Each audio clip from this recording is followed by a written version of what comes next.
right, everybody, it's DJ Defree here for the How to Sell Insurance podcast. And today we're in Orlando, Florida, walking around talking to a couple of elite producers. I'm here with Elijah Corujo, who's one of the elite of elite at Symmetry. And first thing I want to ask you is, if you're looking a new agent in the face and they're asking you, what's one thing I need to pay attention to being good at this business, what would you tell them? I would tell them to pay attention to the amount of activity you're putting in, the amount of resources you're putting into your business, the amount of time that you're putting into your business, and tying up loose ends. It's really easy to let stuff get away from you, write business, not get it issued, buy leads, not resolve them, hire agents, not get them out of licensing. You got to pay attention to all that stuff.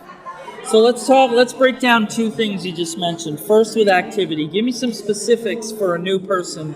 What does that look like? What activity should they be participating in? And give me sort of like a percentage breakdown of the week that they should be in that. Okay, so if I'm talking to a brand new agent, there's two things that are going to pay you. Three, actually. Dialing, running appointments, doing interviews.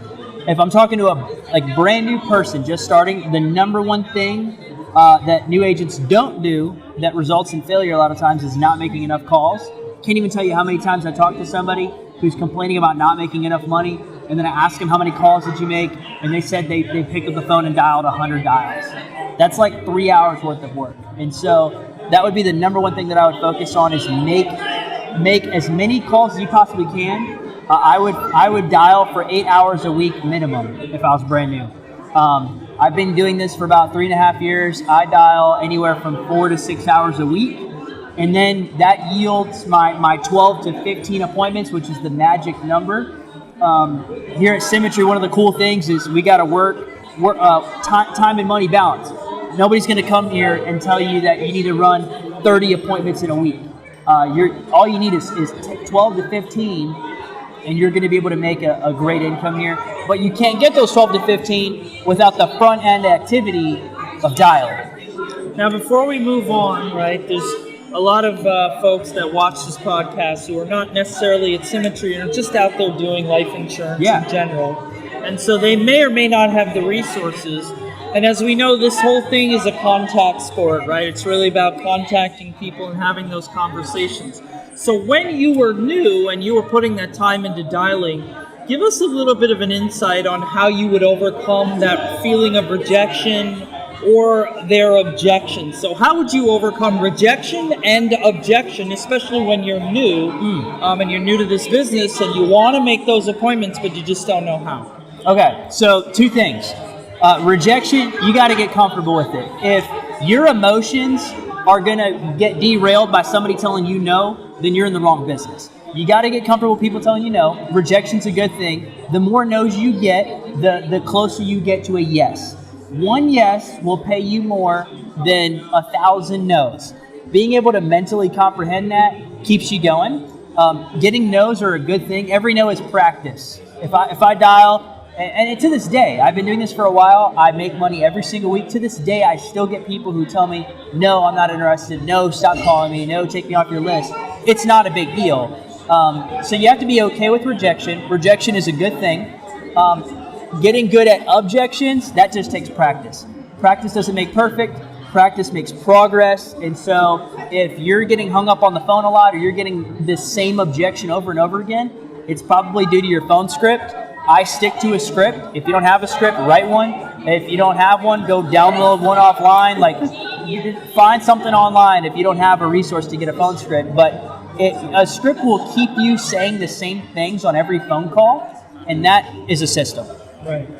So I think, final question, I think you'll agree, and I really appreciate that feedback on how to stay focused, that staying focused is a lot about mindset. Yeah. And so, my final question for you is, throughout that beginning phase where you're learning to get through rejection and rejection, counsel is super important, having a great mentor. Yeah. Talk to us about some things you may have put in place in your schedule, maybe some new habits that you've participated in to keep that mindset of staying focused and on momentum. Okay. Couple things around mindset. Mindset's everything in this business. I heard somewhere that this business is 20% skill and 80% mindset a lot of times, or 80% activity, 20% skill. Same thing. Your thoughts will lead to feelings. Your feelings will lead to actions. Your actions will lead to results. Everything starts and ends with your mindset. If you have a broke mindset, you're going to suck at this.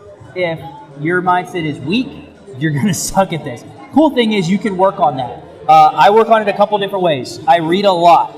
You gotta read. You gotta grow yourself. If you're not taking care of yourself, you're going to really be bad at taking care of the families that we help. Second thing is you get around people who have what you want or are where you want to be. And so I'm not talking to my broke cousin Willie, who's always negative and pessimistic about life. I'm talking to my buddy Keith over here, who is loving life, crushing it, and is growing. You want to get around people who are doing that. And then the third thing, man, is you got to practice gratitude. This is like the best business ever to be in. Like we talk about on the national call today, the topic was hard compared to what? Like what we do is hard, but I mean, it's not as hard as busting concrete out in the summer doing construction. It's not as hard as being a teacher. It's not as hard as working in the prison system. Like what we do is really not that hard in the grand scheme of things. And so there's a lot of gratitude that I approach this business with. And I have just a positive and thankful outlook on life. And that guards my mindset because everything that I do is coming from a place of thankfulness that I get to do this rather than I have to do this. And that makes all the difference, man. Amazing stuff from an amazing producer here from Orlando, Florida. It's DJ Debt Free and my man, agency owner Elijah Corujo. Make sure you check out the podcast. We're going to have some new episodes dropping real soon. Like, subscribe, do what you got to do. Write into us if you have questions or if you have topics that you want us to cover. Again, appreciate your time. See ya. Thank you, Elijah. Appreciate you, brother.